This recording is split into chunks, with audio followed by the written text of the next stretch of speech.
I know what you're probably thinking. I wonder what this man's thoughts are on the garlic bread / pizza debate. Have you heard about this? Are you keeping up with this? If anybody nodded along, you're a liar, because I'm the one who sparked the debate, and this is my first time going public with it. There was a time, a simpler time, when you could very clearly tell garlic bread from pizza. Garlic bread was a baguette, a few slits cut in it, and some garlic butter 65% melted between them. I think it all started going downhill when they started making garlic bread the same shape as a pizza. Then they came out with cheesy garlic bread. This is garlic bread in the shape of a pizza with a bit of cheese. That I can take. But I was in a restaurant the other day. Went down to the garlic bread section of the menu, checking out what's going on. Used to be a section reserved for garlic bread matters. Garlic pizza bread. Have you heard of this product? It's a pizza base, garlic butter, so far so good. Cheese, I'm okay with that. Tomato sauce. That's a pizza with too much garlic in it. Seems like you can call anything you want garlic bread these days. TBTL. I'm gonna let you in on a little secret. Every day, once a day, give yourself a present. Don't plan it, don't wait for it, just let it happen. It could be a new shirt at the men's store, a cat nap in your office chair, or 2 cups of good, hot black coffee.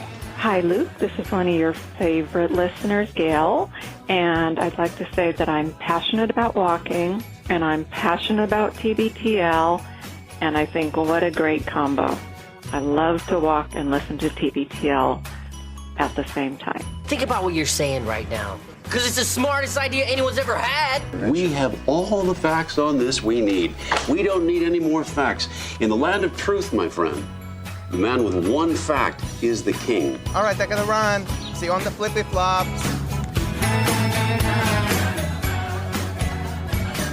All right, hello, good morning, and welcome everyone to a Thursday edition of TBTL, the show that just might be too beautiful to live. I can't believe you're still on the air. My name's Luke Burbank. I'm your host. As Jay would say, he's got flow.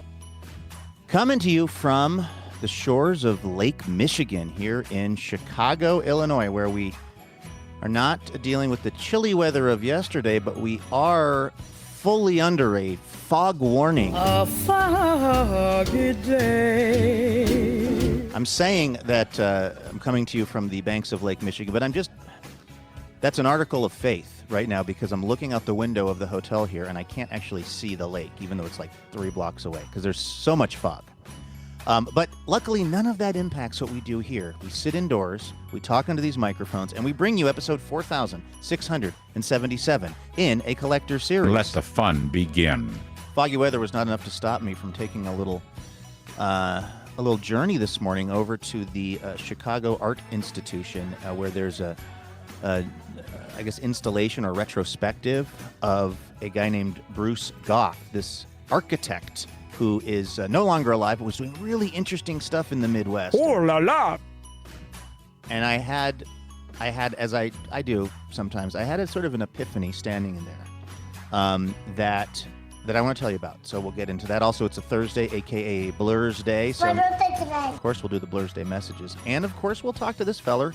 He's the longest-running Cobra of the show, maybe best known for his depictions of the tall ships. They just want you to be normal, and clearly you're not. He is Andrew Walsh, and he's joining me right now. Good morning, my friend. Good morning, Luke. I just realized I have too much headroom on my camera here. I don't think anybody's ever going to see this. Would you say you have max headroom? Or? I have max headroom. Listen, I need to clear something up here. Okay. I feel like I've been misunderstood on social media, which is a dangerous place to be misunderstood. Yeah, it happens a lot, honestly. It happens a lot, but as you know, there can also be sort of a mob mentality over there, so I'd like to straighten things up. Would you mind, are you in a position where you can look at my account on Bluesky? Yeah, absolutely. I'm always that up. It's a tab. See, this is one of those situations where I posted something, wanted engagement, and I'm getting engagement, but you got I'm brutally afraid it's the face-mogged by bingo. Is this what you're talking about? That's... That thing, by the way, that you were talking about smashing, like the smashing part of your face in with a hammer so that it breaks and grows back. I swear. Is that now showing up in your timelines?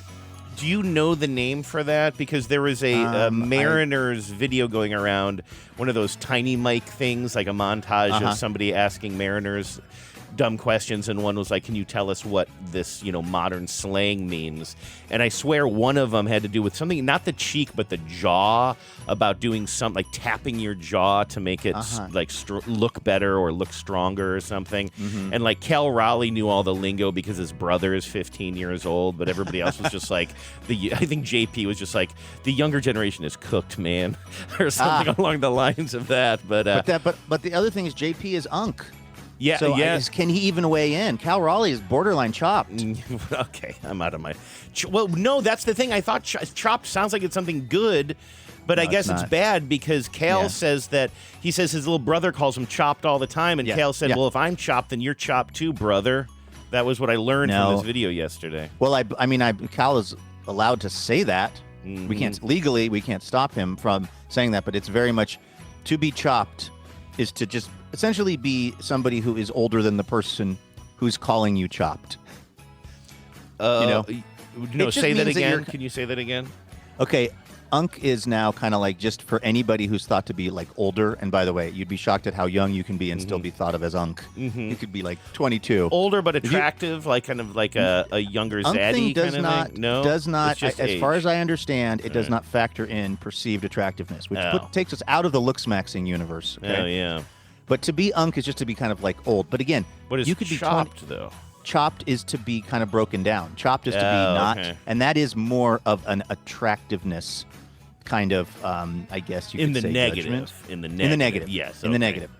You're thinking of chopped like Chopped and Screwed, which is our era, which was kind of cool. No, if you Chopped and Screwed a song. I'm thinking of Chiseled.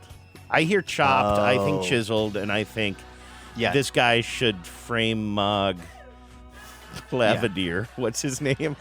Clavicle. It's not clavicle. I think clavicular. I think Clavidir sounds great. He was the seventh knight of the Round Table. Clavidir. Clavidir the Brave. Unlucky in love, as the stories are told. Weirdly enough. All right, tell me what you're seeing on my Bluesky. Well, is it the very top post? Is that the one we're talking about? I think so, probably. Okay. I don't actually have it Asked open. and Answered is what you have written about it's a screen cap of a guy, and I know who this guy is, by the way. I kind of like him. His name is actually Luke. I don't know. I can't remember his last name, but I've noted at times. And he is part of this wave of like food tasters who they're not so much restaurant. Well, I mean, they are, I guess, providing their own review of a restaurant, but they're no Ruth Reichel. They're not going and to, Le Cirque with a fake mustache on and trying to, write about it. They go get food from a place. They sit in their car typically, and they just try the food, and they tape their response. And this is the level of food discourse we are now ready for as a society, as our brains ever so slowly drain out of our ear hole. And so I actually, like I said, like this guy. I think he seems very sweet. He seems very unpretentious, which I kind of like. He just seems like kind of a good dude. I understand why he shows up on a lot of people's feeds. So I'm guessing from the photo that he went to Perkins. Yeah, he's holding up a box that says, like a takeout box that says Perkins Restaurant and Bakery. Yeah. And then he's got, and this is, in that kind of writing, that's over the video, because of course most of us are now watching these videos sans headphones somewhere in the I don't know, the lobby of some gig economy job, and so they put the text on everything so you can have the sound down but still know what's going on. And written on the screen is Perkins still good? 2 question marks. Yes. Now it seems obvious to me why I would have posted this last night, about 14 hours ago. And I'm getting some responses from people that are very sweet. Our boy Mike, this is Hollywood Mike, right? Hollywood Mike. Saying, hey, this brings back memories. Just love Perkins going there in high school or whatever. I posted this photo of the screen cap of this guy holding up the Perkins thing with the text that says, is Perkins still good? I wrote asked and answered, and I posted this. And it's a pretty low-res photo. I really thought, given the context and when I posted this, I really thought this was my moment to blow up on social media. I thought like I've been in that moment of thinking it's my moment to blow up. I mean, and it usually involved for me alcohol and a certain sense of grandiosity. Oh, okay. So a lot of checking a lot of similar boxes here. Alcohol was involved. You're a smart guy. Why do you think I posted this? I mean, it's such a dumb question. Well, I actually have more than one dumb question because I guess what I'm trying to understand, I've never understood the phrase asked and answered. When I took over as the host of Livewire, our catchphrase was something like Livewire asked and answered. And that's no good. To this day, I don't know what that means. Does that mean in asking the question, you have answered the question, in that the need to ask the question indicates what we all know the answer to be? Like, so if you have to ask, is Perkins good? That tells us Perkins is not good. Is that the takeaway? All I can answer for is my intention in this particular case. And what I meant by this was this fella, I'm trying to create a meme here, and you're familiar with memes, right? Yeah. So I'm trying to create a meme here that is very much of the moment. Sure. And because of the low res of the picture, because everything of the, was just like it's all colliding in this kind of moment of supreme 2026-ness. And like you got to be ready if you're going into a meme war, right? Like, so I got all kinds of memes. So Absolutely. Yesterday, something huge happened in the world that I thought everybody was following, and I felt like this was funny because my intention was this fella, I didn't know his name was Luke, but that's a nice little dazzling detail, that this fella asked the question, is Perkins still good? And I posted something that implied, well, I guess we got the answer to that. And of course, do you want me to tell you? Like, it just shouldn't be so hard. That was when catcher Robbie Perkins hit the home run in Game 1 of the World Baseball Classic to put Australia up 2 runs to nothing over the favored Taiwanese team. I see. You were baseball maxing. I was baseball maxing. And people think that I just have opinions on Perkins the restaurant. No. In a game that looked like it was going to be no runs scored, I think it was the 5th inning, finally he broke it open with a 2-run homer. Classic Robbie Perkins, the 31-year-old phenom. Is Perkins still good? Asked and answered. See, I love this. I love this because I can see myself in exactly the same like headspace you were in. I forgot that. Remember, I said alcohol, late nights, delusions of grandeur. Let's throw in time-shifting baseball. No, it was live. It was live. It was when everybody. I thought everybody but was. They're playing in like Taiwan, right? Or where are they playing? The timing. Those games are in Korea. Korea, I think. There's 4 different places where the World Baseball Classic is happening, but the first official actual competitive game was on last night. That started at 7:00 our time on the West Coast. You know, as I mentioned, Chinese Taipei, as they're called, versus Australia. Chinese Taipei majorly favored in the matchup and ended up losing in the first game of pool play. Thanks to Robbie Perkins. Thanks in large part. Another run was scored. Can't remember who got that. I think it was maybe that was a solo blast. Score ends up being 3-0. It was a shutout. I was, in all seriousness, so obviously I posted this. Yes, under the influence of alcohol, but I would say more so the influence of just like really excited to watch a meaningful baseball game. Now, meaningful is like lowercase meaningful. That's what I'd like to kind of. But it's not. It wasn't unpack with you. It wasn't a scrimmage. It was like the first actual game that the people competing in it actually were playing for something. Because leading up to this game over the past couple of days, there have been like these scrimmages where like the USA team played the Giants or something along the lines of that, you know, and so but those were meaningless games. This was officially the first game of meaningful baseball, not in the National Baseball League. Yeah, the NLF. What did I just say? The National League of Baseball. In Major League Baseball. Did you hear me? Were you thinking Did you hear of me NFI? approaching that wall? Were you thinking of the Colombo hat? National. Do you think that NFI? No freaking idea what I'm talking about here. But anyway, I was legit like. I was a bit buzzing about this last night. And I know you were because I got a text on the criminals from you yesterday, and I think I saw before I looked at what the sort of attached photo was, it said, and I'm paraphrasing, something like, and just like that, baseball's back. That's right. To which you guys replied, Yeah, well, this is what I want to talk about, and I do not want to yuck any yums or dampen any enthusiasm. Because like I've even mentioned on this show that I remember whatever it was the last time they did this world. Is it every 4 years? Is this? Okay. So I do remember that the last time they did this, and for people that don't know, the World Baseball Classic is teams from different countries made up allegedly of people from those countries, although there's some ones that seem a little, maybe like with the Olympics, a bit of a stretch. Yeah, basically, like, isn't there a Mariner playing for Great Britain? I don't know about Great Britain. I'd like to know who that is. I think there's a Mariner on the Great Britain team. But basically, the World Baseball Classic it was created after the Olympics took baseball out of the Olympics. Yeah. So it's basically the Olympics of baseball now, its own thing. And definitely, like, I mean, my sense of it is that it's actually been a big success, and it means a lot to people, and people care about it. And again, the last one kind of came down to this crazy thing of USA versus Japan, and these two mega stars, Shohei Ohtani pitching against Mike Trout. I mean, that's about as good as it gets. That's some real Rocky Ivan Drago kind of like, jingoism, USA stuff. And I remember watching that last inning and being like, wow, this is dramatic and interesting. So I'm not trying to act like I don't see the fun for people, but I feel like the World Baseball Classic fans in America fall into maybe two categories. People that are way more into baseball than I am, which I would put you in that category now. You just know so much more about it. You do your fantasy team. You just you're steeped in it. And so you're probably, you're just interested for a bunch of reasons. One would just be because maybe you want to see how various Mariner prospects are doing, or people you have on your team, or just general interest because you know a lot about the topic now. You really do.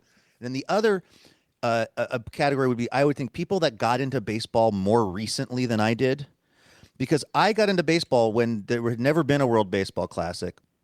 And then like 15 years ago or something, they started telling me there was a thing I should care about called. I had already become too set in my ways. I didn't have room in my heart for a new thing like this. It's sort of how I feel about the Carolina Panthers.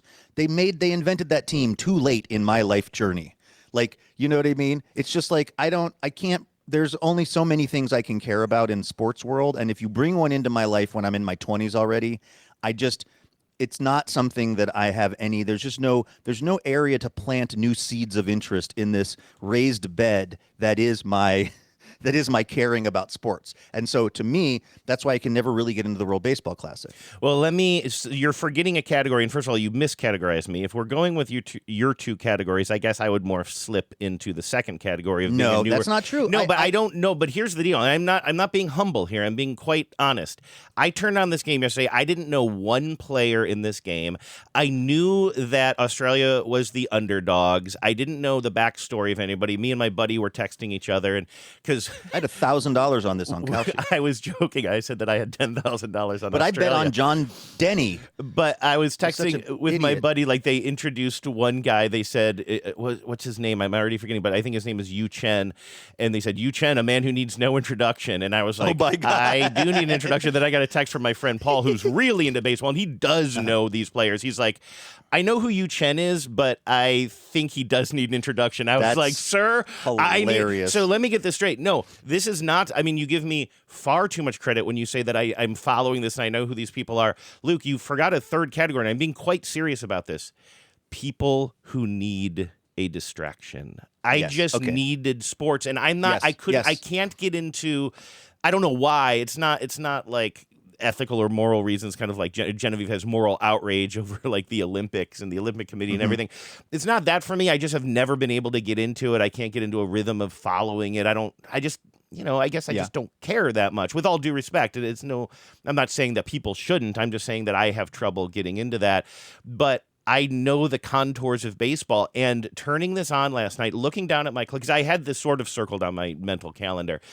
And yesterday around 6:45, I was just wrapping things up for the day, thinking about tonight pants and a Coors Light, and playing some darts. And I have a little so when I'm playing darts, usually I'm listening to music or a podcast, but I also have a little laptop set up in the corner of my little dart area. And so sometimes I'll just put on visual spackle, or I'll, put on a baseball game, like if the Mariners are playing. Yesterday, I'm just in this mode, and I look down and I'm trying to make up my mind. Do I want to listen to music or a podcast or what?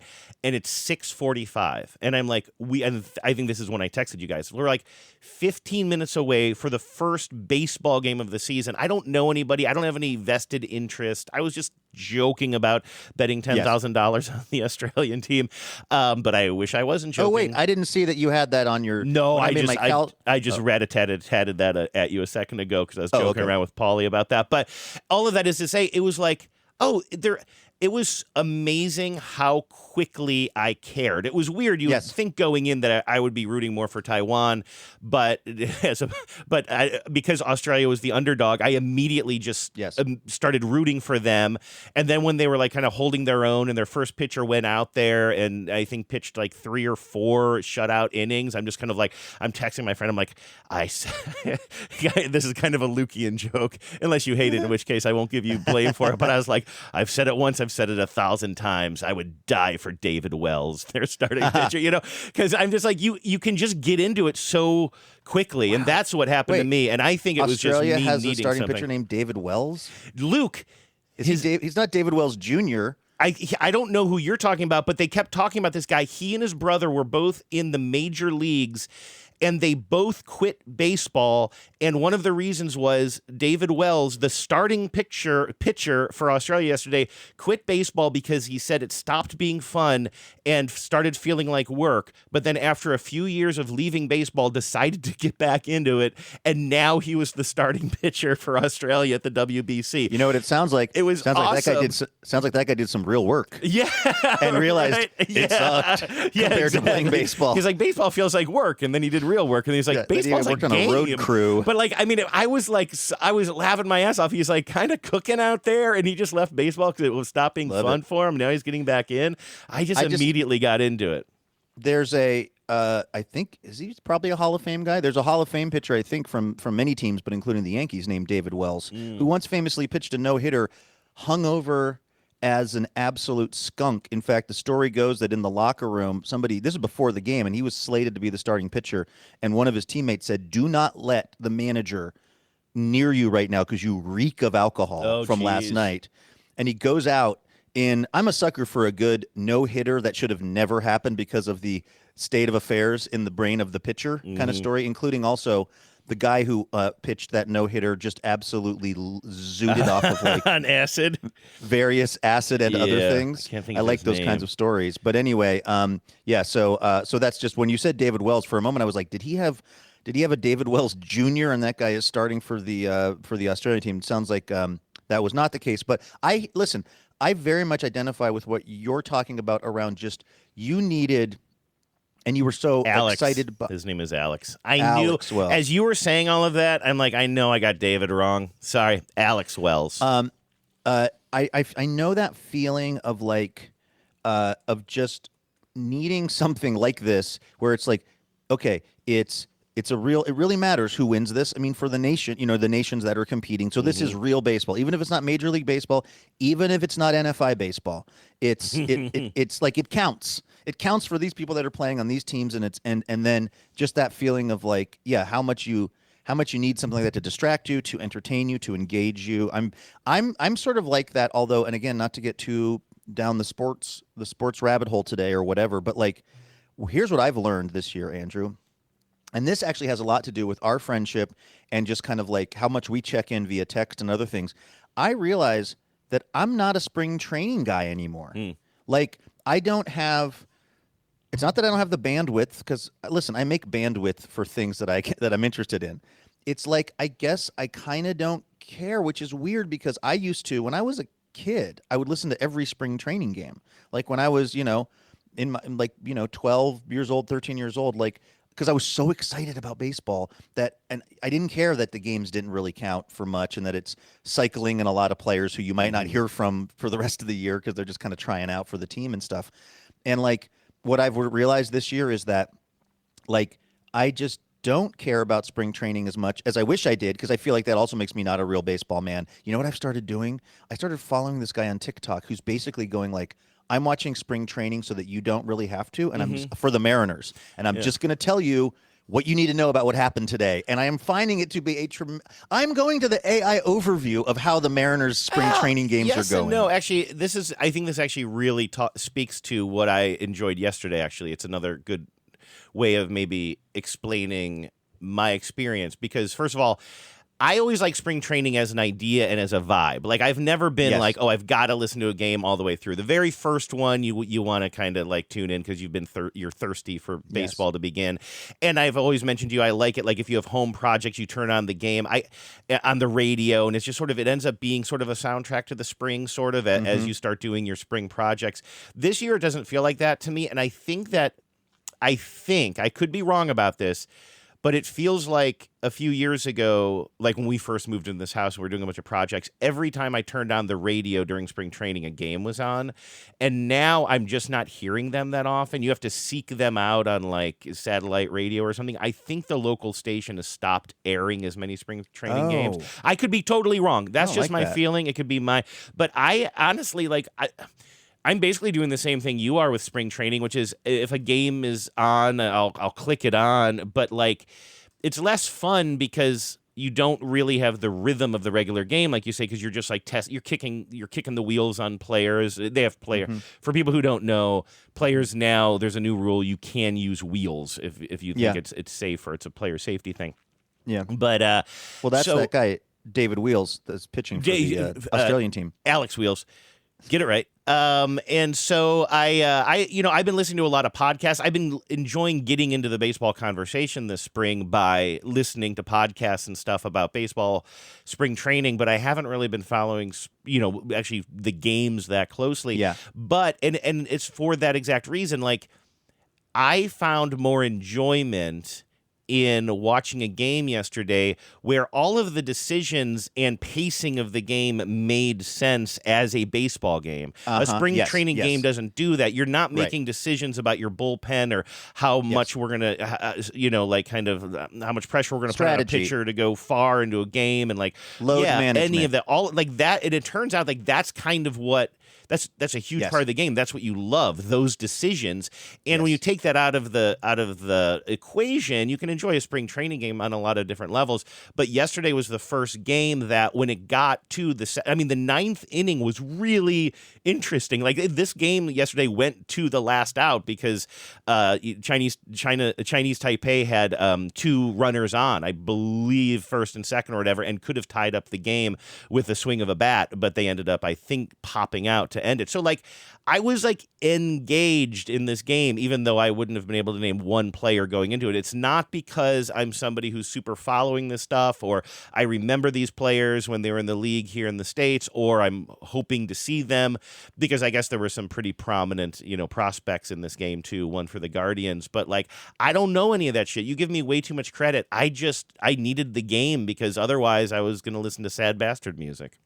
Well, that makes perfect sense too. The idea that the people in charge of the game, i.e., the managers, they're doing this to try to win, not to try to just see what a guy does in a high leverage or low leverage situation or whatever. And so it's I get that. I am getting by the way, please do not confuse me not being into spring training for me not having the home opener circled. In fact, I might try to come up for the home opener. I know you guys are going to be in Hawaii that week. Yeah. But have you considered canceling the trip? And how do you think Genevieve would respond? So yeah, this is something I wanted to tell you about. Like, actually, you had so many things to talk about, and I didn't mean to turn my little Bluesky spoof into such a long conversation about baseball. But I learned that not only is the opening day going to be when we're in Hawaii, but I've got that on my calendar, and we don't have anything scheduled for that particular time. So actually, I'm looking forward to like watching it in Hawaii. Yeah, I'm just glad that we didn't have like a dinner reservation or anything at that time. But what I didn't prepare for was that the fantasy league I'm a part of drafts right before opening day. I wasn't even thinking about that. So like, draft night is while I'm in Hawaii, and like, there's just no way I'm going to take the time to block off 3 hours so I can sit behind a computer. And to be honest with you, I think this will be my 4th year in the fantasy league. and they keep switching like the rules of it, like the main rules, like how the game is played. I don't have to get into the details, but like roto is kind of the classic way of playing fantasy baseball. Then they went to like weekly one-on-one matchups, and then I had to relearn that. And I never knew how to play fantasy before joining this league. Now I finally learned the middle way, and now we're going back to roto. And I don't know anybody in my 4 years of playing on this team, like, or in this league. I don't know anybody. It doesn't seem like the league for me. Like, these guys are clearly too advanced that they're just whipsawing the rules around so much while I can't get a handle on what the hell is going on. And then realizing I can't even draft my own team. I got Paulie in the cut. He's ready to draft for me, but let him Cyrano that de Bergerac, bud. Paulie is a little bit like, and I hope it's okay to say this publicly. I think he's okay with me saying this because he might hear it. But asking Paul to draft for me is a little bit like asking your friend who's a recovering alcoholic to bartend at your wedding. Like, Paulie had to get out of fantasy baseball because it took over his life too much. And like he's like, he'll literally say, he's like, I don't like the person.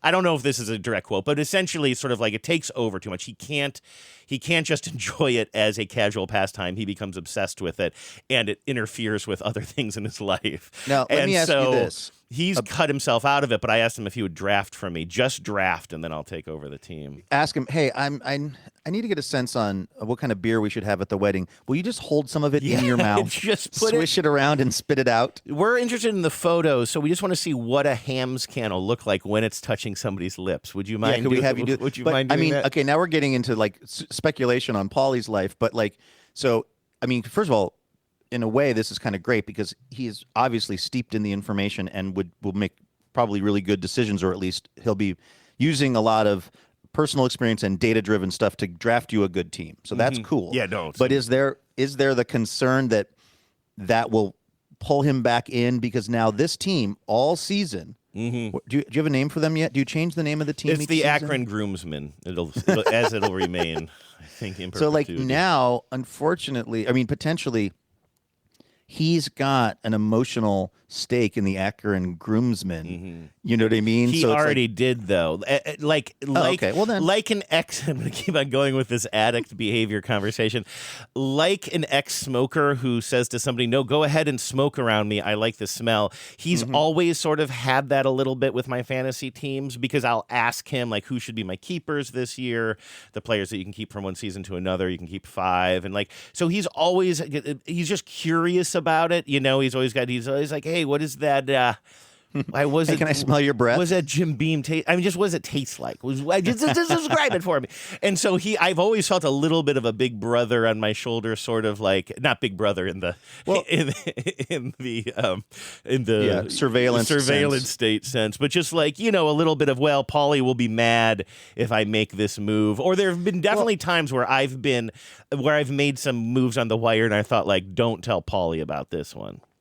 Well, that actually sounds like kind of a good, we call that harm reduction in the recovery community, Andrew. So it's like, maybe it's not great for him to have a team that he spends so much time thinking about, but his friend having a team that he can kind of check in with and that can kind of scratch that itch for him a little bit. I think, honestly, this all sounds like so you're not going to quit this. You're going to do this league one more year, but you have the growing sense that it might not be the league for you. Yeah, I actually sent a note to the commission. I'm like, listen, I don't want to leave you guys high and dry, but Michael I Chiklis?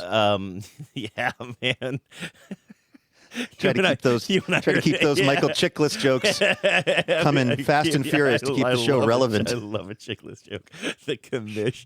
I never watched one episode of it yet. It seemed like it loomed so large in the culture. I couldn't tell you one thing about that show other than it was starring a guy named Michael Chiklis. I love it. But I can't remember what I was going to say. But yeah, no, I did. I told Joe the commish. Not Chiklis, but the commissioner of the of the National Baseball League.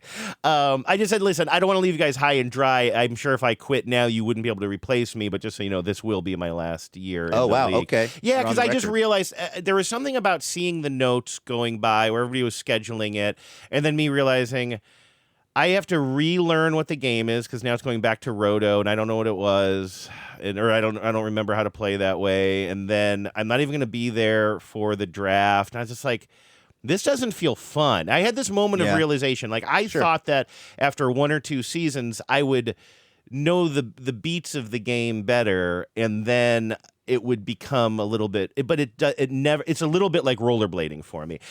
I just felt like it sounded like fun from the outside. I still think there might be opportunities for me to get into a different fantasy baseball league down the line with maybe people who are a little bit more on my level, people that I know, maybe people that I don't know, but I just feel like an outsider. Like live primarily in the same city as you. Like I could see this. Like if you and Durs got into one, and it was like or maybe with some other folks from your IRL friend group who really geek out on baseball, but at the level you're talking about, and maybe you could be there for the draft, and then a few times a year everyone goes to a game together or whatever. Like that sounds like a fun vibe. But for you, I not that we need to turn all of this into fantasy sports talk today, but like this is exactly what happened to me with the fantasy football team I was doing with our friend Mike Pesca many years ago, which I've talked about on the show. I don't need to rehash the whole story, but basically, when we did the draft, he had been deployed to New Orleans post Katrina and was like literally out of contact. It was still an era where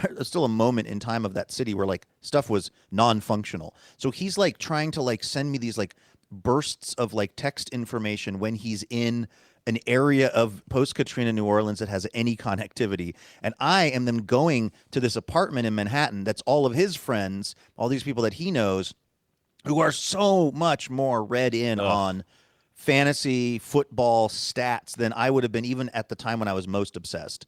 And it was just like I literally went to a newsstand and bought like a magazine that was like, here's who you should pick, fantasy, like a glossy magazine that was like, pick these guys. And that's what I tried to do. And then I think Pesca left the league, or I ended up somehow in this league. This is how, by the way, all of my ex-pets must feel. They're like, wait, he bought him and now I live with someone else? What's happening here? Like, so I ended up in this league where I didn't really know anyone. Everybody was way more serious about it than I was.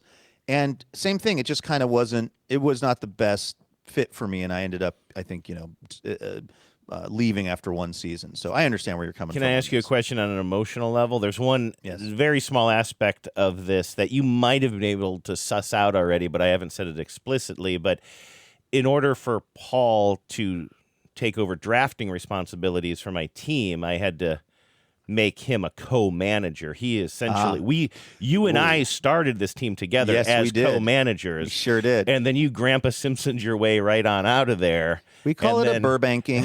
And now we're co-managers again, and it's you there. And so it's sort of like it's a bit of a second marriage, sort of. I wasn't sure. Well, how it is, feel but like many of my second marriages, it's still complicated. It sounds like you went from, because I was the one who brought you into this thing that then I immediately realized was way too serious for me. And then it was you solo, and now you've got this other person in there who's a co-manager who is infinitely more knowledgeable about the topic than I ever was, and probably than you are, but who also has a history of this being an issue for them. Yeah, right. That's a really good point. Yeah.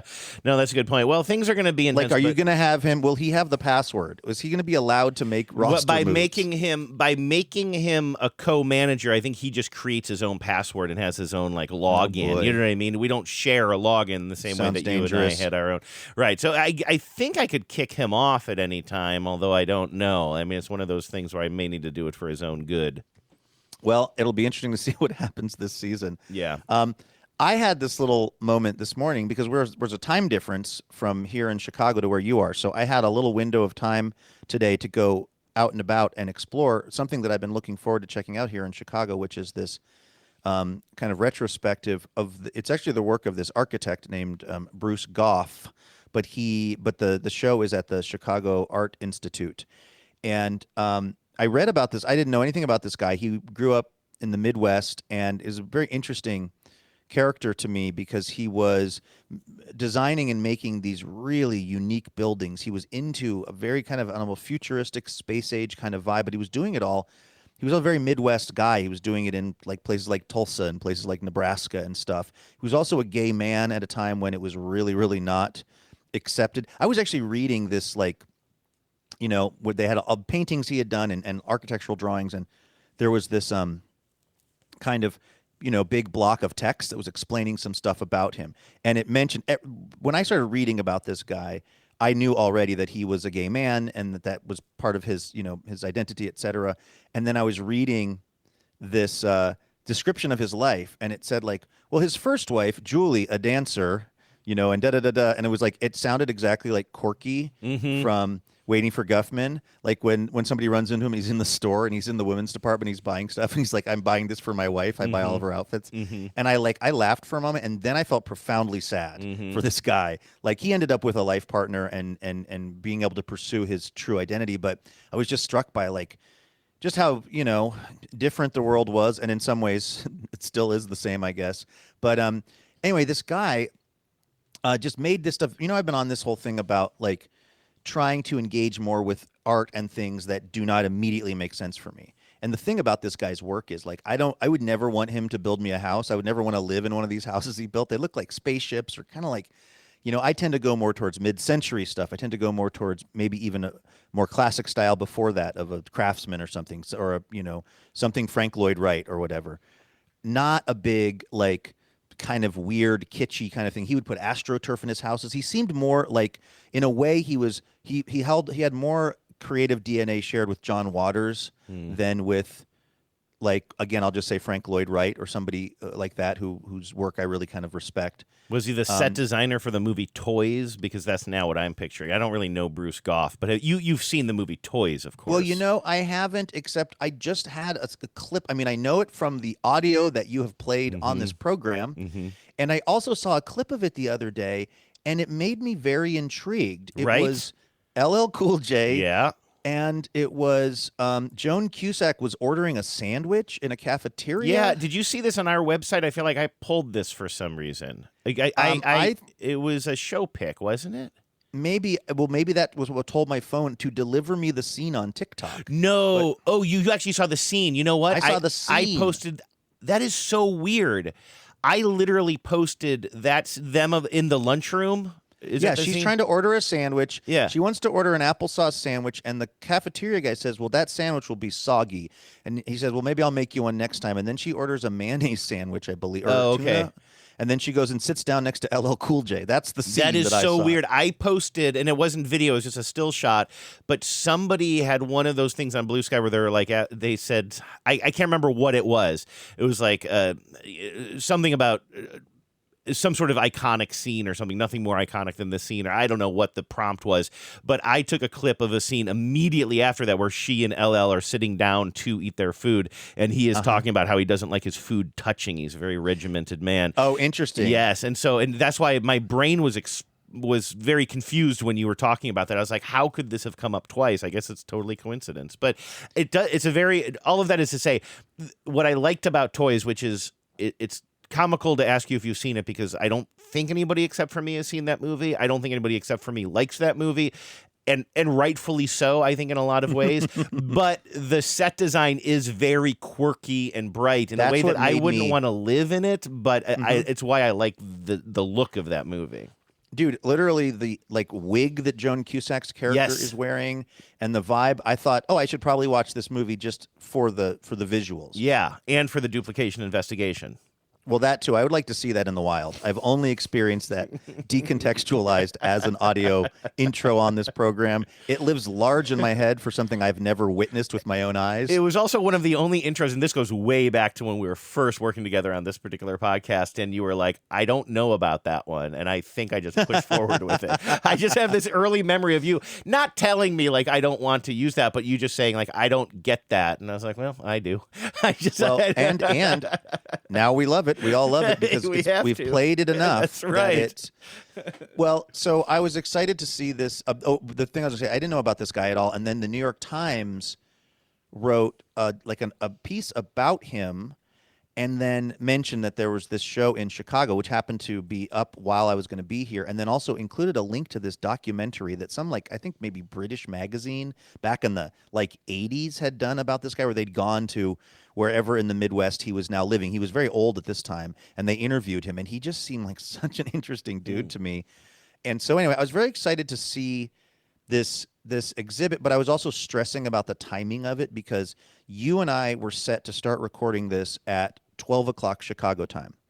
The Art Institute at Chicago opens at 11 a.m. It's a 15-minute walk from my hotel. So I was going to have just enough time to maybe spend like 45 minutes in there looking around and then have to hightail it back here to the hotel. So I had the whole morning kind of planned out around this little window of time. And so because after we're recording, we're doing some extra recording today. I've got to do some stuff for Wait. My afternoon is pretty packed at this point. So I get in there and I don't know if I do know you can identify with this feeling, but where you just have kind of a low level, like you're doing something that is theoretically supposed to be fun or interesting or enlightening, but I wasn't in the right frame of mind around experiencing this stuff because what I was thinking about was the scheduling of this stuff. Yeah. You know, like I get there and I'm starting to go and I talk to the security guard. I go, do I need a special ticket for the Bruce Goff thing? And she said, no, you don't need a ticket. I mean, you need a ticket to the museum. Mm-hmm. I was like, oh, okay. Because like it wasn't in the air. They have like a Matisse thing up right now that you need like extra tickets for. Mm-hmm. So I was like, okay. So I go over to the line now and I'm already in this mode of like, I'm late for this and I'm not going to get to experience all of it the way I want to. And I'm just like stressed about it in such a dumb way. Can I ask I'm sorry to interrupt your flow. It's a bit of a prosaic question, but I'm interested because I'm sort of thinking like, it is kind of hard to like, hurry up, enjoy the art. Yeah. I'm curious as an architect, what is the actual display? What is the exhibit? Right. Well, it ends up being a couple of big sort of models, I guess, of places that he designed, which were pretty interesting, and then a lot of like renderings or like they were, like sort of architectural plans for things. Some things that were made and some things that were not made. Okay. Weirdly, but like interestingly, there's this huge, like the largest model is of an apartment building that he lived in, that he didn't even design. I think it was a Frank Lloyd Wright design that he just lived in. And he lived in there after he was the head of the architecture program, I think at the University of Oklahoma. And during like a gay panic of the 50s, they did some kind of sting operation where they tricked him into like going on a date with someone or some shit and then ran him out of the University of Oklahoma for being gay. What the hell? Oh, yeah. I mean, and by the way, he probably had it lucky that he was not physically harmed and also was able to then go open his own architecture practice, and again, I say lucky in quotes, but so then he lives in this apartment building that I think was a Frank Lloyd Wright design, but that was quite interesting. So it's architectural models of things. And then it's a lot of just like his things that were in his house that they think kind of inspired him. He had a real interest in like sort of East Asian design and art and things like that. And so, that's kind of what the vibe was. But that actually gets me to the thing that I was going to talk about, which was just like, I'm hustling through the line to buy the tickets. I get back to the security guard that had first been my point of contact, and now there's like there's like three people in front of me to go through. There's two security guards, and there's three people that are waiting to go through where my security guard is. There's maybe 5 or 10 people on the other security guard, so I'm trying to go in the shortest line.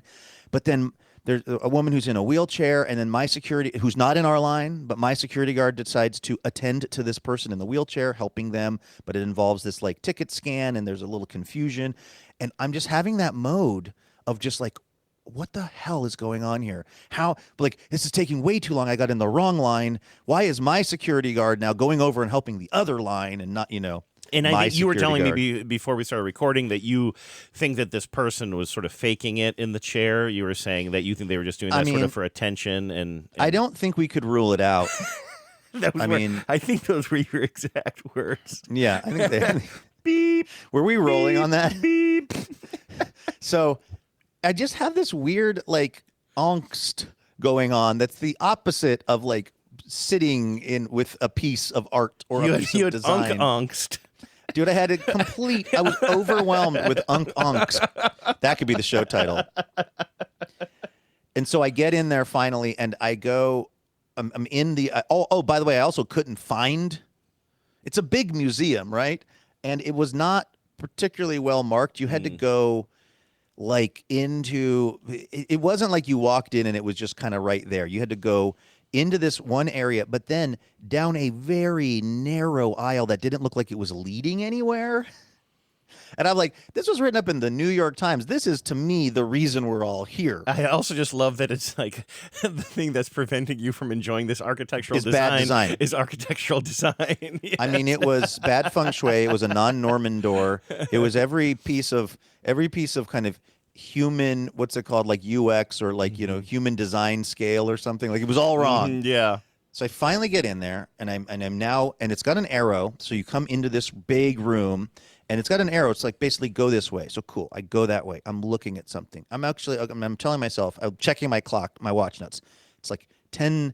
It's 10:10 now or something. I'm like, okay, I have 35 minutes to experience this thing, and then I hear the most dreaded sound I've ever heard, which is children screaming. Mm-hmm. Children screaming, just not yet in the display, the exhibition, but just outside. They're taking a picture, and I'm like, OMG, are these children about to enter the sanctity of this architectural space where I am here right now to think deep, uninterrupted thoughts and experience the world of design in a way I've never done before? I cannot believe they're letting children into a museum. How I didn't have this wave of like resentment about like whatever, and then I'm literally thinking like, should I just leave and come back later when they're gone?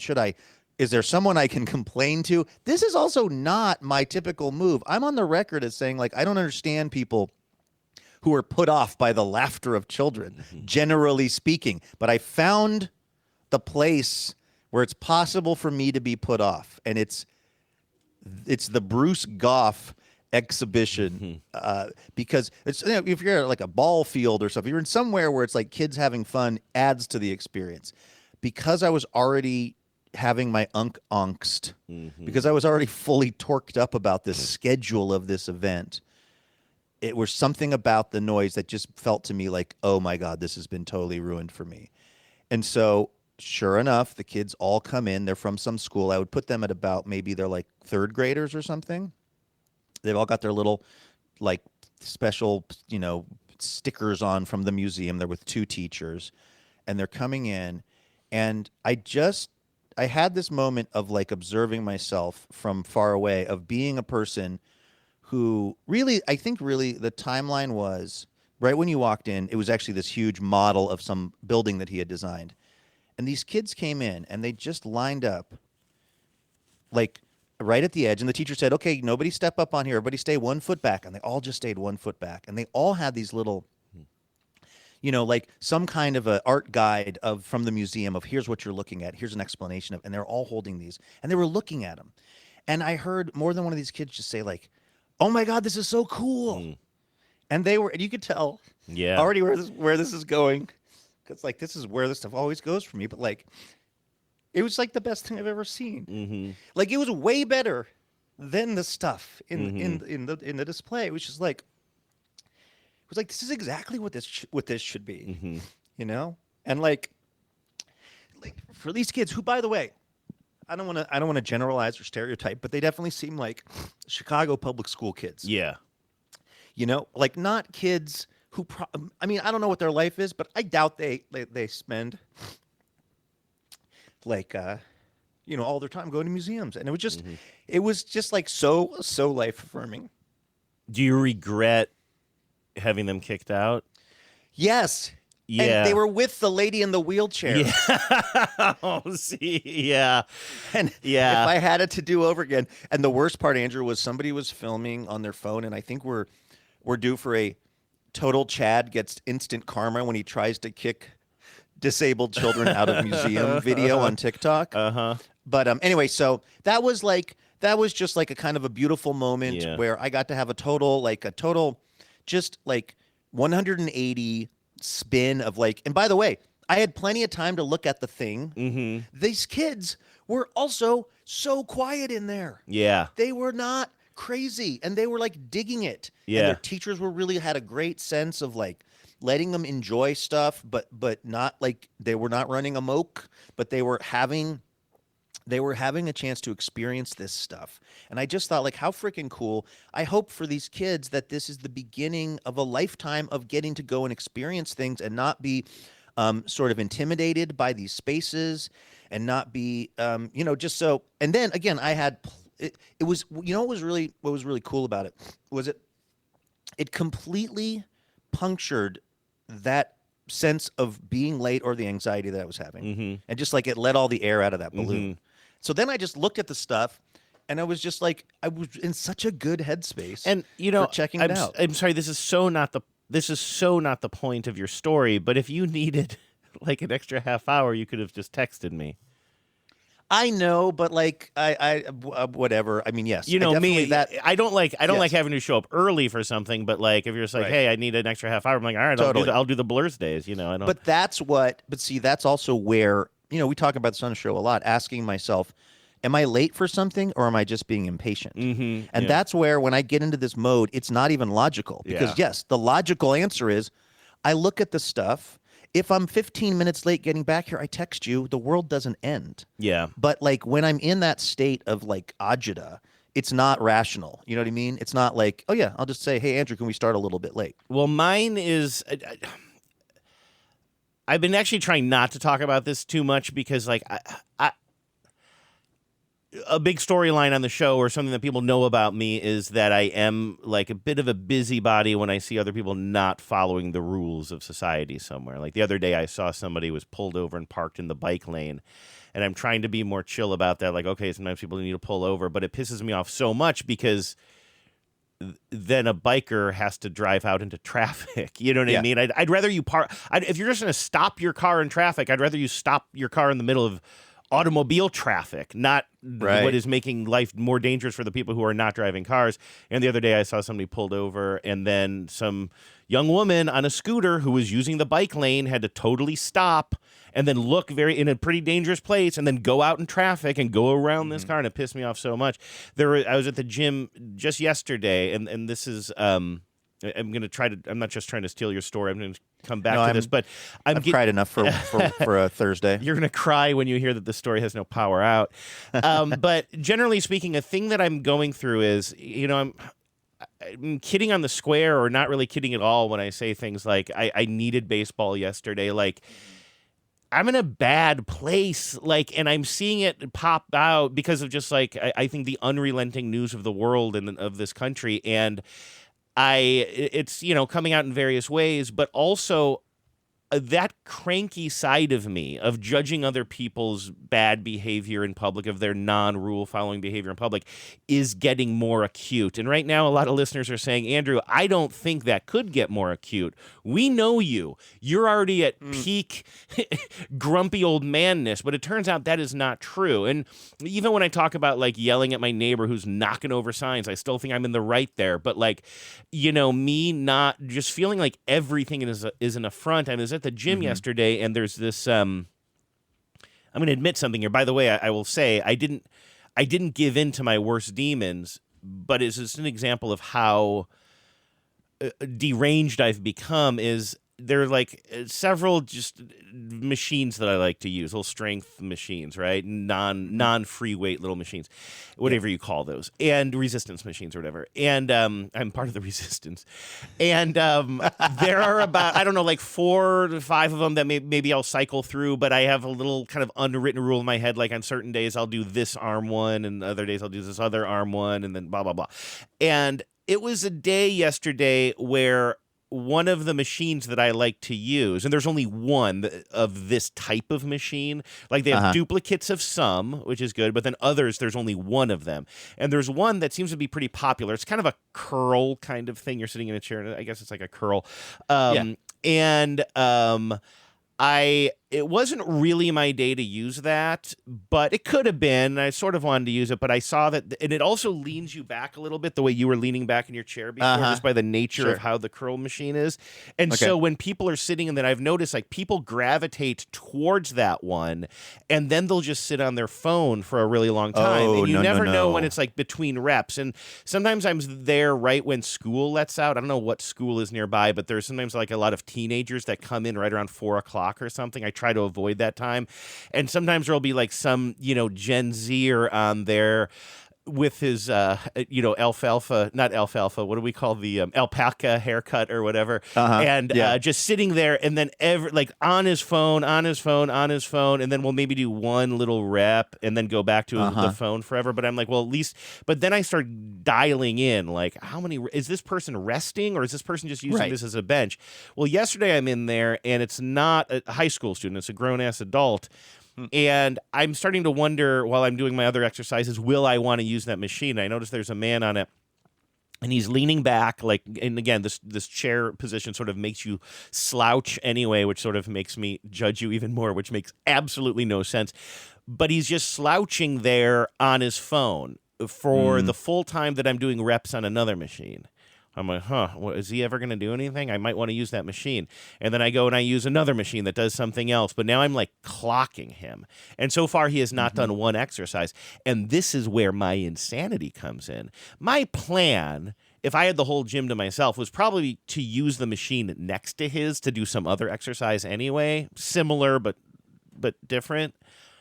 But the more I'm seeing him sitting there for 10 minutes, 15 minutes, not doing 1 ounce of exercise, but taking up this machine while he's doing nothing but scrolling on his phone, I'm starting to think... The more you want to use that machine. I'm like, I think I want to use that machine. I should probably use that machine. I should probably ask him, are you using this machine? And I'm always ready to be like, not aggressive about it, but just like as a little reminder, like, hey, we live in a society. People need to use this machine. And then I have to catch myself. I'm like, dude, that was never part of your plan. You are just... looking to scrap. You gotta, and not even scrap like I'm gonna, you know me, I don't like to get into fights, but like I'm looking to mix it up. I'm looking to tell people that you're not behaving in a way that I find appropriate or whatever. And it's like, there is always a little bit of that in me, and I need to work harder and harder to like kind of tamp that shit down. And I do think, even though I've been talking for 40 minutes in this story, do you see how it connects back to your feelings of the kids? Because I feel like I know exactly what you're talking about. When you heard those kids coming, you felt like that was going to be an affront on something that was supposed to be your time and space. Yes, 100%. And I think, any dime store psychiatrist would just describe this as transference, right? It's like there's nothing, it feels like there's almost nothing that we can control in the nation and the world right now. And all of our anger feels so impotent and so just feckless. And so when you see something that seems like a transgression, but it's something that you could actually engage with in a meaningful way, you probably tend to want to go there, or your brain is trying to go there because it's the only affront of that day that you can actually have any potential to address. Yeah, that's definitely what it is.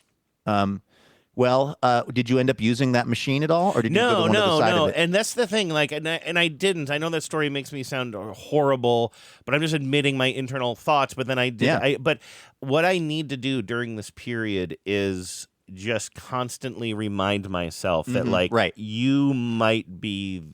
This might be about something else. It's definitely about something else, and also, if you keep behaving like this, you are the one who's inexcusable. Like, how many neighbor disputes am I going to be into? Well, by the end of the year? I think that guy brought the fight to you. Yeah, but then I got the dogs next door. That whole, you know what I mean? Like, how many? Tamped that down. How many? But I'm just saying that, like, if I'm going around acting like the world's policeman, like, I carry a big stick, walk loud, clip clop loudly through the locker room, and carry a big stick. I was really mad at, like, I had gone to the gym the day before, and there was like there was literally this soaking wet sock and a towel that somebody had just thrown on the ground in the locker room. I was like, that is disgusting, and I had to kick it out of my way.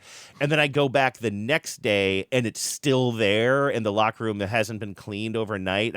I'm taking a shower, and I'm imagining, well, maybe I can just write to them, like, when are you cleaning the locker rooms? And then I'm just like, again, I'm just taking a shower after working out, and I'm thinking about picking a fight online about how gross the locker room is, which I do think they should clean the locker rooms. Like, it's gross. But, like, I just don't have... Why? I just feel like, I might be just a little bit fighty. I remember Genevieve saying that a while back, that I don't know if it was the world events. I think it was maybe it was about a year ago, and she's just like, maybe it was right after the election, and she's like, I just got to be careful because I just want to fight all the time. Not me, I think, just generally speaking. And I'm like, okay, this is something that's sort of living in me now, that I might need to be a little bit more thoughtful about or conscientious of what's going on inside me. Aware of more than usual. But I will not, and don't worry, listeners, I will not get therapy. I mean, I'm thinking, okay, so you're kind of wondering what the line is. You said you have the dog neighbor, you have the sign neighbor, you have the things. I guess I would say you're okay, but you are. He's about at his limit. I would say that you have. This is the maximum number of beefs that you can be currently carrying around in your back pocket. Okay. We was hoping for some razzle dazzle. Razzle dazzle. That's right, man. Razzle dazzle. On your mark. On your mark. Get set. Get set. Now ready. Ready. Go. Everybody razzle dazzle. All right, let's thank some dazzling donors. These folks are donating a dazzling amount of dough to TBTL, and we are 100% listener supported. That is the only income stream for this show is people voluntarily sending in money because they want this to keep happening. And here we are, 4,677 episodes in, thanks to folks like Joseph Lamb, pronounced Janiel, who's in Mesa, Arizona. January. Joseph says, greetings, business bros. Thanks again for another year of quality #content. If you don't mind, I would like to take this opportunity to put in a quick plug for my husband's company. Why did I say carpentry? Maybe it's a carpentry company. Let's see. God, I sure hope. I can't believe that I saw the word company and my brain did carpentry with that. That's a pretty big leap, other than it starting with the letter C. Well, you've been thinking about design and construction today a lot. That's right. This is that's actually that's how Bruce Goff spelled the word company. He spelled that's how out of the box he was. He spelled it carpentry. Goff and carpentry, famously. In an era of smartphones and vertical video, do you miss the days of film cameras? I feel like I know the answer to that when it comes from you, Andrew. You're a fan of all things kind of, classic in that way. Yeah. If so, check out Strap Photo Club to order disposable cameras. Oh. Each kit includes shipping both ways, film development, and digital scans of your images delivered right to your email inbox. This is such a freaking I'm good on the idea. website. This is I'm fun. actually furious that I didn't have this idea. Oh, this really is mad. good. I've been looking for $1 million idea, Andrew. And I can't come up with one. And this seems like an incredibly cool idea. Party packs are also available for events such as birthdays, weddings, and dart throwing in your basement. Visit strapphotoclub.com to check them out. This is what's so genius about it, Andrew, is also just the fact that you can drop it in the mail and that it'll come back to you in a digital format if you so desire is really, really smart. I mean, we all remember, you seem like even in the days of the disposable camera, you were probably still a brick and mortar kind of camera guy. Did you ever mess with disposable cameras? Yeah, I think so. In fact, I think I still have one around here somewhere that we got to figure out what's on it because it's probably 25 years old or something. But, my experience with digital cameras would usually be if you go to an event or something and they have a bunch of disposable cameras, like at a wedding or something, everybody has a disposable camera on their table. Like, I still love that move. I mean, nowadays, a lot of them might be the instant Polaroid style, but this is also very fun. There's something about waiting too to find out what did I take photos of. That's the thing about this that that has been fundamentally changed for us about taking pictures is that it's generally on our phone and it's generally instantaneously delivered to you and you can figure out if you liked it or not. There was something that was really fun. Also, by the way, these film cameras I feel like are for all of the filters and the things that we have, I feel like Polaroids and these disposable film cameras were way more flattering. Maybe I was just way younger. That might be part of it. But it was so fun to get, because I was a disposable camera guy for a while there, in fact, I don't know if I ever really owned like a legit, I guess I had a digital camera. I never had a film camera that you put Fuji film in. But when the digital or the disposable camera came around, I started to buy them and take pictures, and it was so fun to get back the pictures and see how things had turned out, and even how things had not turned out. Mm-hmm. So this is, and by the way, their website is I'm looking at it. Very now. cool probably too. Gonna get one of these things. I mean, seriously, this is way cool.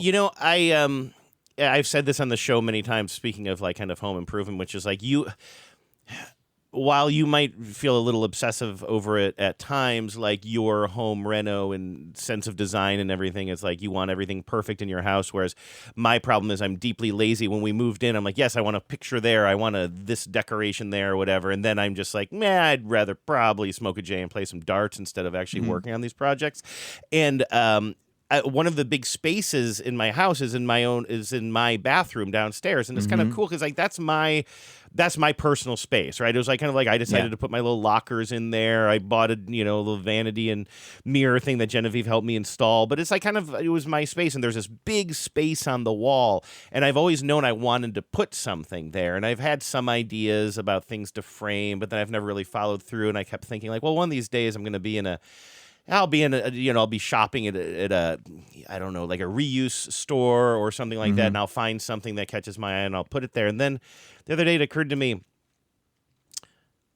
I've taken tens of thousands of photos, one or two of which I'm actually proud of. Why would I not just go through my own collection from the years and find one or maybe even a triptych of photos and put them on my wall? So that this has nothing to do, but just speaking of like print and everything. So now I've been going through some things, and like Genevieve and I looking at photos, things that would like kind of be good for a bathroom. Like what you put in a bathroom is going to be a little bit different. And anyway, it's kind of exciting. It's kind of like, oh, I don't need to find somebody else's thing. I can find my own, get some prints made, get them framed, spend $1 billion to get them framed. Yes, as I've learned lately with my whole Michael's card debacle. Yeah, right. No, that's a great, and in fact, that's something. Well, that's not true. I do have a fairly large photo up in my house that I took, Andrew. Which one? On a disposable camera. It's a picture of Addie as a little kid, and she's sitting next to a pancake that I made for her that I cut into the shape A. Yes, and she's just making this kind of like funny, goofy smile, and it's very funny because like in the photo there are at least definitely 2 pieces of furniture I stole from KUOW. Like, this was the time when it was like, I think the table it's on was like, it was like UW surplus, but then KUOW had it, but then someone had stuffed it down the end of a hall because it wasn't getting used. And I thought, well, that'll fit nicely in my breakfast nook in my apartment.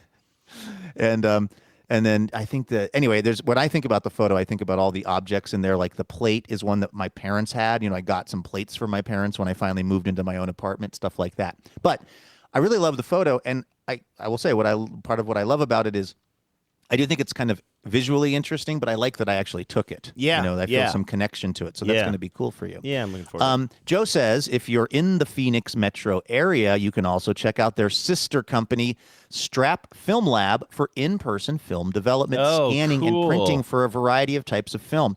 Remember when I had that obsession with that photo of Andre the Giant in Portland that I then went and the guy let me borrow it from Nick's Coney Island, and then I went and had it scanned in and digitized and all that. I could have, if I was in Phoenix, I could have taken it to Strap Film Lab. StrapFilmLab.com. And Joe says, thanks again for bringing joy and laughs every day. Joe in Mesa, parenthetically, Phoenix. And now there's a link here. Yes. To this is to something that's Mesa related? I guess so. So when I click on this link, it just says it takes me to a 40-second clip. I'm sorry, a 37-second clip of the TV show American Dad, and it's just labeled on YouTube as American Dad - Mesa, Arizona. No description is available for this. It was posted in 2011. I'm going to hit play now. I don't know what this is. It looks like, if I can set up just the very first scene, it looks like it's taking place at a water park, and maybe somebody's going down a slide at this water park.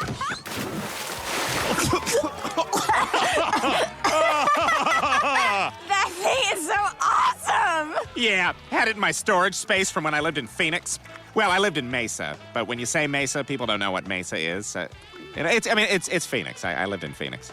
Great. Okay, I think that was probably... Is that the alien? That's the alien, yes. Good call. I haven't seen that show in that forever. voice anywhere. Yeah. Joe in Mesa, a.k.a. Phoenix, thank you very much for supporting the show and listening. And, we're going to check out Strap Photo Club. Maestro? On your mark. On your mark. Get set. Get set. Now ready. Ready. Go. Everybody rattle. Do you think they ever sing Strap Photo Club to the tune of Pink Pony Club? Pink Pony Club? I think constantly. I think I wouldn't be able... Yeah, you can't. I wouldn't be able to stop myself. Yeah. I'm going to keep developing in the Strap Photo Club. Look who it is. It's our friend, Deb Tanas. Tanas. Tanasi. Tanasi. I've been saying it for many, many years. It's Tanasi? Is that what I don't know. That's just what my gut says. I've only read Deb's name, I don't know, 15 times for donor messages and many other times for other things. Like, we know Deb. We love Deb. Deb's in Tacoma. Deb, I'm sorry if I'm still struggling with the pronunciation. I'd like to just point out, we have gotten in the past few days a pronouncer on the name Pam. Right. We have gotten pronouncers for the word name Homer. Well, we got one for Joseph. We have gotten a pronouncer for it was Joseph. Janiel, so it wasn't a very serious We have somebody suggestion. explaining how you say the word Sarah, but we don't have a pronouncer. So, Deb, I don't want to put even more on your plate, but if we are so lucky so as to have you supporting the show in going forward, if you want to let us know how to say your name correctly, we will do our very best for that. In the meantime, thank you for the support. Here's what Deb wants to say. Just a big thank you for another year of TBTL. A little sanity is a welcome distraction from the chaos. I've been listening since the very beginning, and you've been with me on many walks, hikes, and flights across the globe. Again, a shout out to my fellow tens, Lisa, Chris, and Jordan. They know who they are. Keep up the good work. What you do is so important.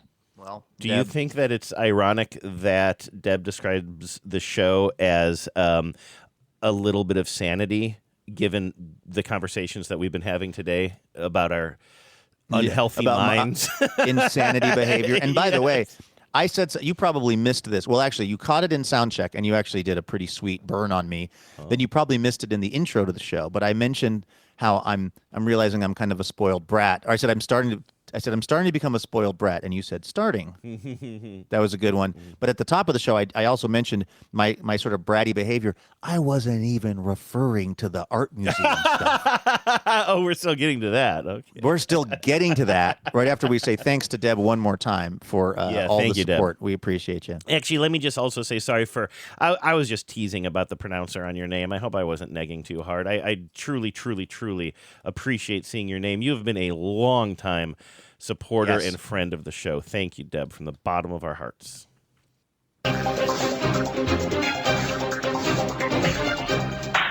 Hello and welcome to Top Story. I don't know if this is quite top story material. In fact, it was just going to be a passing reference, but now that I've made so much out of it, and we've done plenty of self-exploration today, so we don't need to do a whole lot more of it. But you know how I've been talking about this feature of I'm always staying at like some sort of Marriott-related situation when I'm traveling, if I have any control over it. Luckily, I'm here to do Wait, Don't Tell Me, and luckily they just so happen to put us in a hotel that is part of the world of Marriott, and what it has, like the one I was staying in Kansas City in last week, is a lounge, which is just basically a place that you can only get into if you've got whatever status is going on, but it just has bottles of water, as many bottles of water as one could ever dream of, and soda pop, and usually some bags of Sun Chips, and then coffee all day long. And it's like, I realize that this is mostly what I need in a hotel. I need to get a couple of free bottles of water and put those on the nightstand or put them in the little mini fridge. I would like some diet cola, and I would like to be able to get coffee in the morning and not have to go to the coffee shop and pay $5 or $10 for it. And so when I checked in last night, I was like, yes, this is one of those places that has one of those little lounges. And then I went down there last night. So I decided that I was going to DoorDash here because I just thought, I'm very tired. I have a lot of work to do. I don't need to go out into the Chicago night just because I'm here. I still it's weird. I still sometimes anyway treat these work trips when am I going to be in Chicago? If I don't go, I was going to Google what's the best Italian restaurant near me? And then I was going to go try to have some foodie experience. And then I was like, it's a Wednesday night in Chicago, and I'm dog tired from traveling out here. And I know that Thursday I have a lot to do. Why would I even consider leaving this hotel? And it's not like I don't get to be here a lot. And you know what I mean? I still think some part of me is not mystified, but it's still kind of feels like it's a special occasion if I'm in some city. I'm enchanted by, and I feel like it's a special occasion that I'm somewhere that's not my house. It's that ain't a special occasion anymore. That's just called Wednesday night. So I decided I was going to DoorDash, but you know what I did?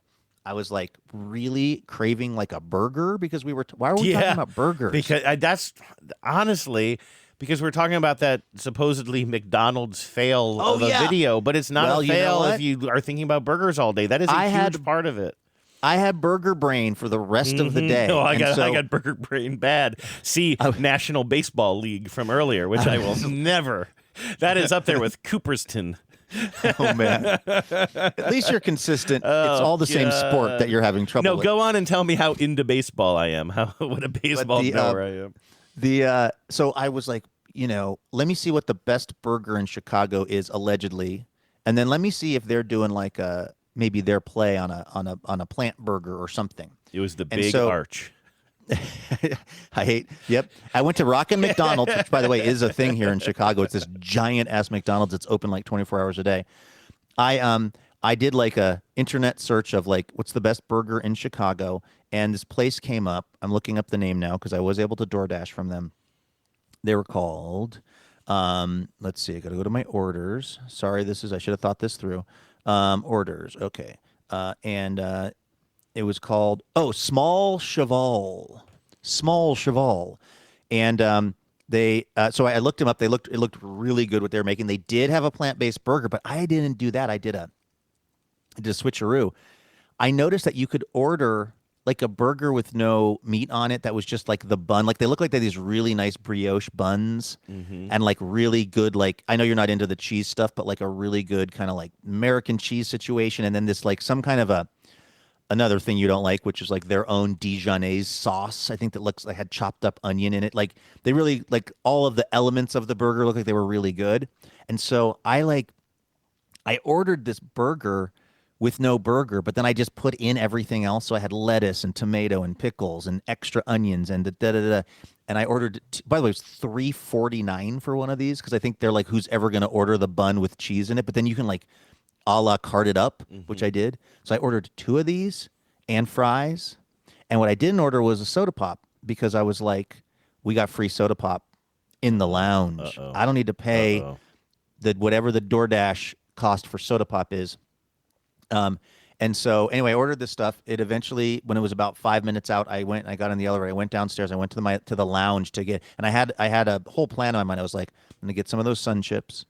I'm gonna get some of the Diet Pepsi that they always have, and I'm gonna get some chocolate chip cookies because they will usually have some chocolate chip cookies out too. And I had the whole plan in my mind, and I get down there, and it's just like they had no diet soda.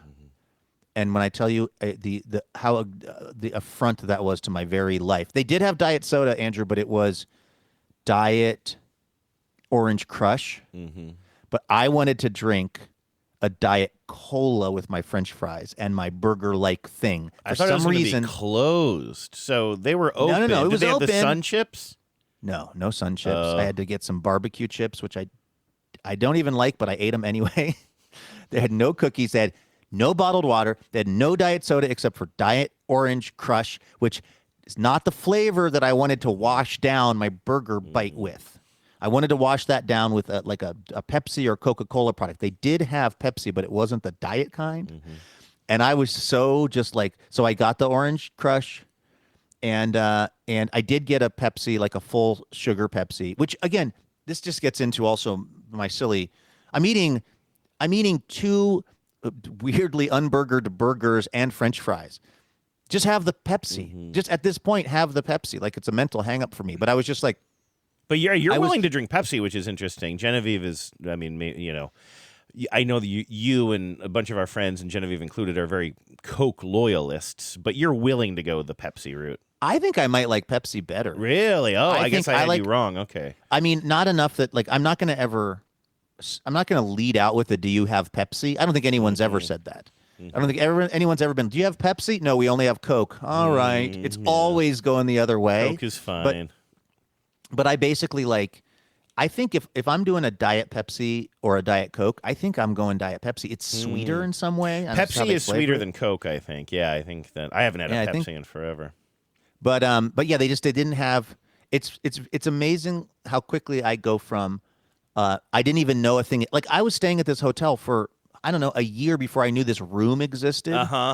So I go from like I didn't even know this was a thing to like I swear to God, the plane landed at O'Hare when I was thinking about that Diet Pepsi I was gonna score, and then to not have it, I was like, oh my God, this is just like, what are we even doing here? So luckily, today when I was hustling back from the art show, I popped in there to get a couple of things, and they have replenished the Diet Pepsi supply. Still no cookies, still no Sun Chips, but as long as I got a coffee, which was fine. As long as I've got my coffee and my Diet Pepsi, I'll be okay. There's a right way to rock and a wrong way to roll. You can't just listen to your soul. Just remember that life is number one. You can be having so much fun. Just remember that life is much fun. You can be number one.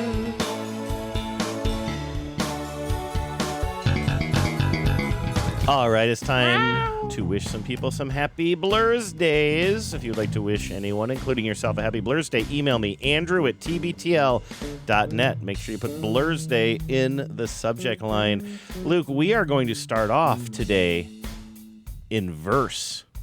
Oh. There are two things that are making me a little Fancy. bit nervous today. Having to perform this poem, and I do consider it a performance. It's good, by the way. That's no shade on it. Does it start with "There once was a 10 from Nantucket"? It does. Whose dazzling All right. donation was Have so you- long.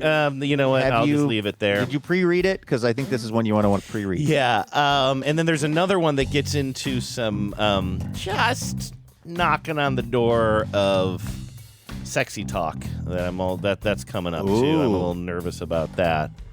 I'm listening. Yeah, I thought that might get your attention.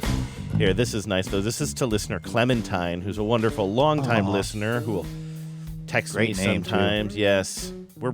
I don't know if Clementine liked my Perkins post on Bluesky, but we're Bluesky. I think friends. you also missed what I think was possibly my joke of the week, which I said, I made the joke about I bet a bunch of money on Kalshi on that game, and then I said, but actually, I was stupid. I bet my money on Kevin Denny's. Oh, I didn't hear you say that. I was just talking over like you. Perkins, That's pretty good. Yeah, Denny's. They're kind of in the That's pretty same. good. By the way, did that guy say that Perkins was good? I didn't watch it. I just grabbed that preview screen. I just typed Were you in Googling Perkins related information? I thought I was going to go viral. Because I thought everybody was locked in, and so Perkins hit that home run. I was pretty excited. Gotcha. And You're looking so for Perkins content. I just I typed see. Perkins into Google, and then looked at the very, very first result under image search was this like preview of a TikTok video, and so I just screen grabbed the preview of the TikTok problem video. is, what I really need to know is, did he like the food from Perkins? Yeah, I don't know. It had nothing to do with the restaurant, and you know the issues you're having connecting with that Bluesky post in the spirit in which I had intended is not on you. It seems to be a universal problem, so that's not on you. This is a note to listener Clementine, though. A very happy birthday to my longest running co-bro, known for her depictions of the now extinct dodo. Through sadness and joy, laughter and losses, I shall forever endeavor to keep you in sauces. Though I cannot predict down which pathway we're heading, we'll always have Richard, yours, and 11. Aww. Very sweet, right? And good read, Andrew. Proud of you. Guys. Did my best. Happy Blursday, Clementine, from your 11 and from your buddies here at TBTL. Steph says, happy 35th Blursday to my husband and dedicated 10, Ian. Look at this. Okay, so not an 11. I love that. Ian is solidly a 10. Oh, Steph might be an 11, though. Is Steph an 11 or a 10? I don't know. Thank you for being the most loving, supporting partner, especially during this pregnancy. Oh, congratulations, guys. Cute. I can't wait to see you become a father in a few months and to embark on the adventure of parenthood with you. Love, Steph. Nice. Happy Blursday. Congrats, you guys. Happy Blursday to Kathy from your fellow book club members, Christine, Kelly, and Cecilia. We're grateful for your friendship and making the book club so wonderful and fun. What you do is so important. We look forward to seeing you this Sunday at book club so we can sing Rip Diddle Lip Rip Dip Rip It's Your Birthday on Zoom. I wonder if my mom was like threatening to be part of one of the TBTL book clubs, and then I just haven't heard a lot about it, which generally means I think you would have heard about it. I think I would have heard about it. I think From I the would have heard about it from the listeners, from law enforcement. Happy birthday to Sheila from your fellow Ithaca 10, Cindy. I recall that day back in 2008 when we were brand new coworkers. I remember this story. Wow. I remember that day in 2008 when we were brand new coworkers and you introduced me to TBTL. We've been communicating in drops ever since.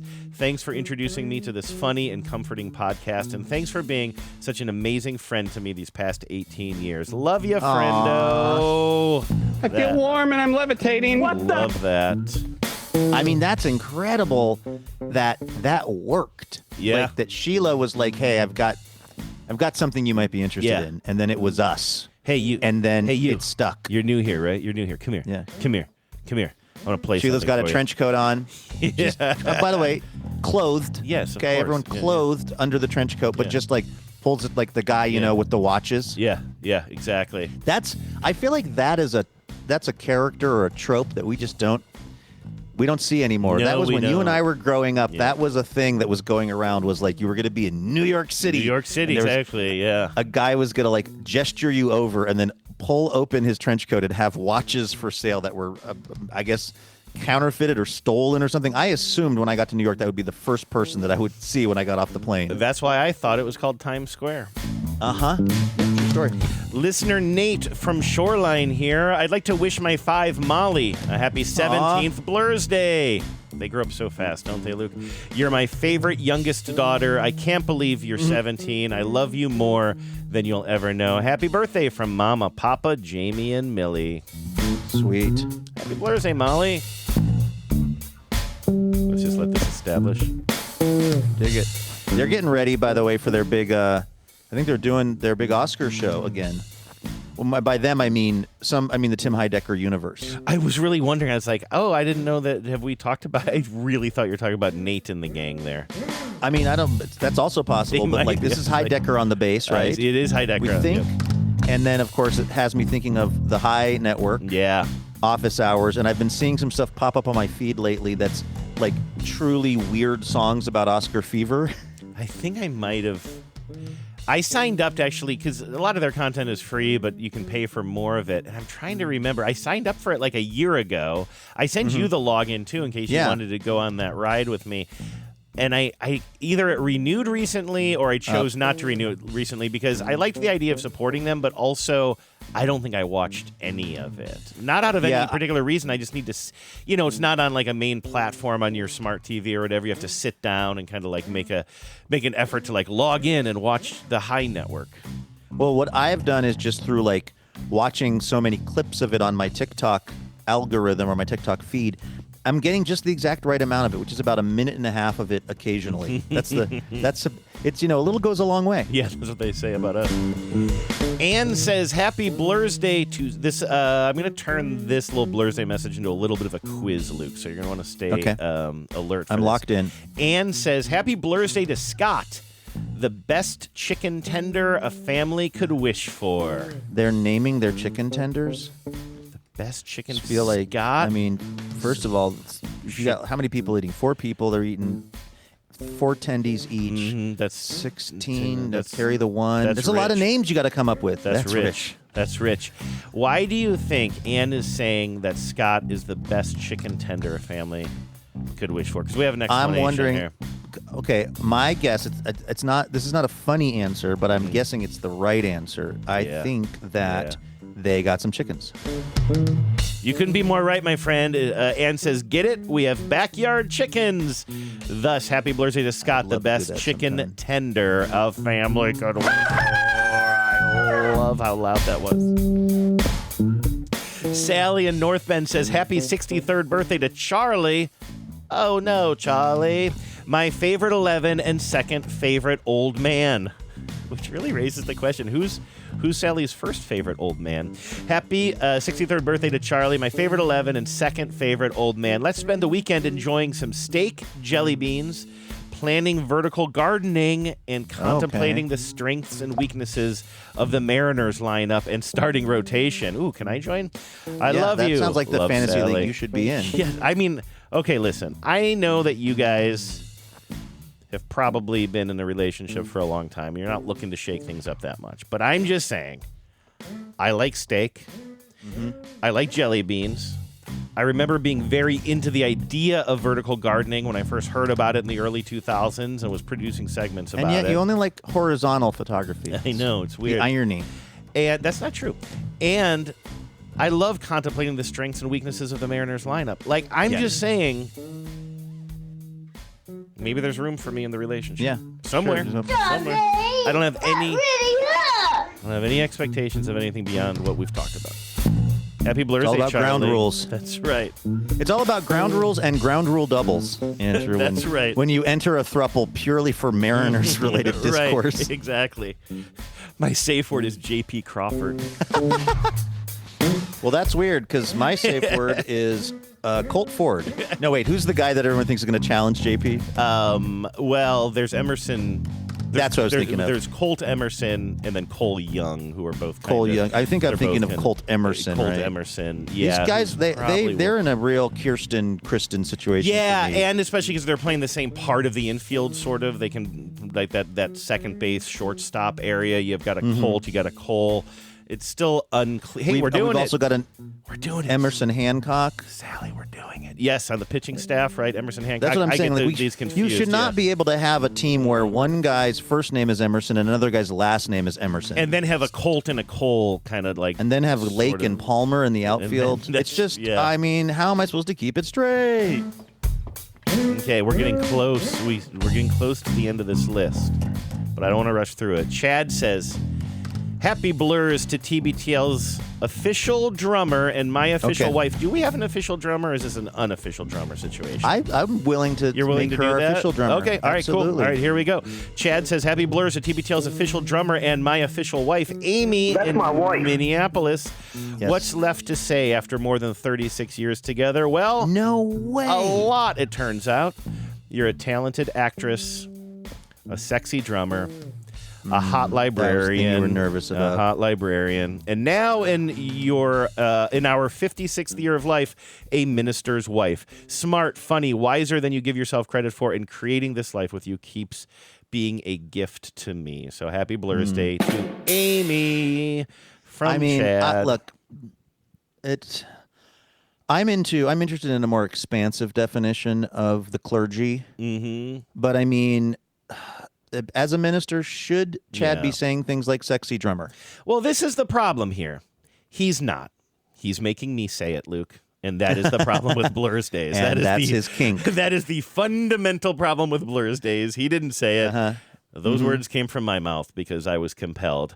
I have one more here. I'm not going to restart the music for it. This is short. This is sweet. This is lovely. Linda says, "Happy birthday to the kindest, most thoughtful, caring, gentle, and generous person, a friend to all, my daughter Lindsay. Love ya, Mom." Ooh, I instinctively went to raise the slider here to bump up the music after that, but there's no music playing, Luke. There's a disconnect between my arm and my brain. It's muscle memory now. It really you're is. Like, you're like Venus Flytrap on WKRP. You're just in there. Yep. You got the records going. You're like moving the fader up and down the board. Yeah. Of all of the people on that show, that is who I'm most like. You're rock blocking. Wait, was he the black guy? I believe so. Yes. The incredibly cool black guy. Yes. I think that, you're right. That was Venus Flytrap. I think that's the only, maybe Les Nessman. Okay, you're more Les Nessman. Yeah, he's the news director, right? And then you have the straight man who's like he's the program director, Andy, I believe, right?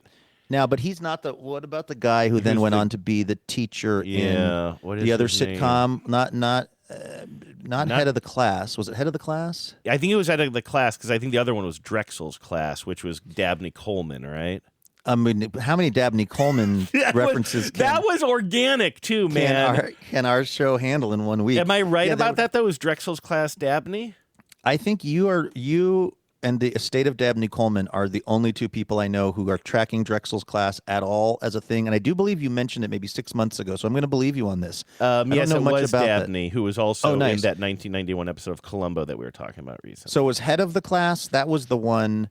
There was kind of a remake of basically Welcome Back, Kotter. You know, it was like a teacher, and then but the guy who was both in WKRP in Cincinnati and on the teacher on head of the class. Howard Hessman is his name, and he was. Oh, he was. He was an American actor, known for his role as Dr. Johnny Fever, burned out disc jockey, Dr. Johnny Fever, and then went on to be Charlie Moore in head of the class.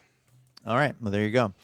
Well, happy birthday, Lindsay, Yeah, and to everybody else. And thanks listen, for. I got something to say here, Luke. Okay, you're waiting tonight, right?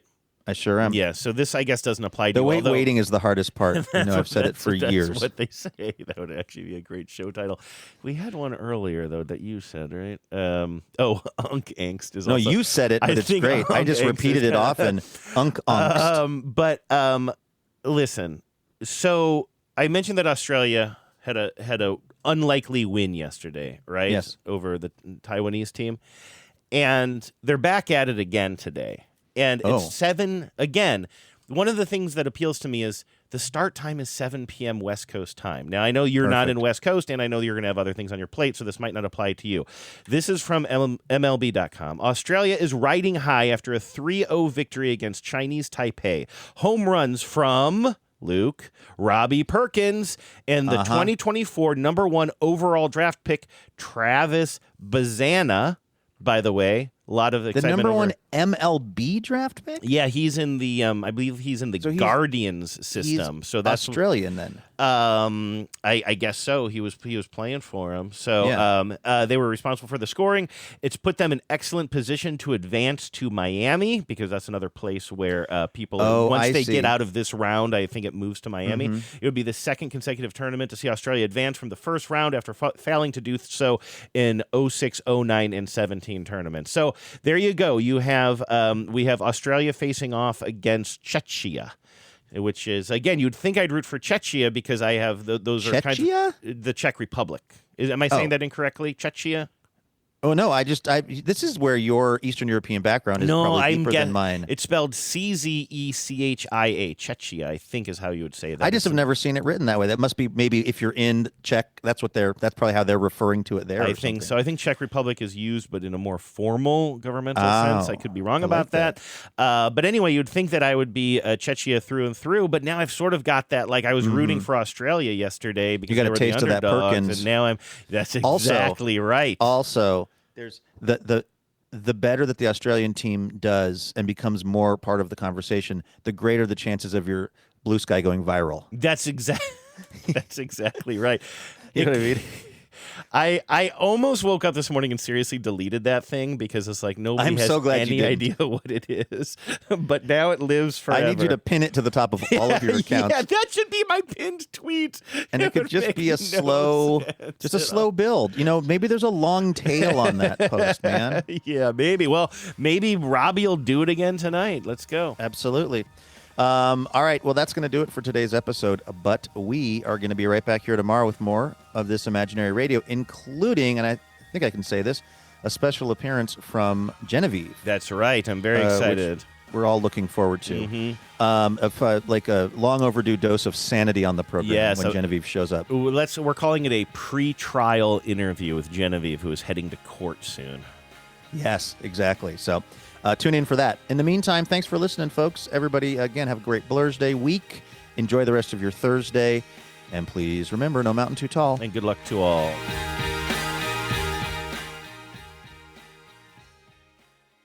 Power out.